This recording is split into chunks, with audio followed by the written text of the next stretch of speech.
కామదా ఏకాదశి పూజా విధానం. ఏకాదశి రోజున సూర్యోదయానికి ముందే నిద్రలేచి కాలకృత్యాలు తీర్చుకుని వీలైతే నదీ స్నానం ఆచరించాలండి. వీలు కాని వారు ఇంట్లోనే స్నానం చేసే నీటిలో సమస్త పుణ్య నదులను ఆవాహన చేసుకుని స్నానం ఆచరించాలండి. అనంతరం దీపారాధన, దైవారాధన చేసుకుని రోజువారీ పనులను యథావిధిగా చేసుకోవాలండి. వీలైతే దేవాలయ సందర్శన చేయవచ్చునండి. వీలు కాని వారు నారాయణ మంత్రాన్ని మనసులో స్మరిస్తూ ఉంటే చాలండి.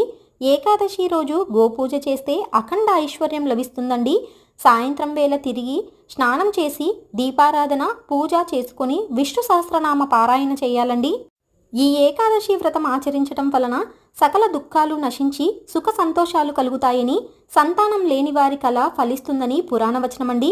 వైవాహిక జీవితంలో ఏర్పడే సమస్యలు కూడా ఈ వ్రతాన్ని ఆచరించడం వలన తొలగిపోతాయని శాస్త్రవచనమండి. కామదా ఏకాదశి ప్రస్తావన వరాహ పురాణంలో ఉన్నదండి.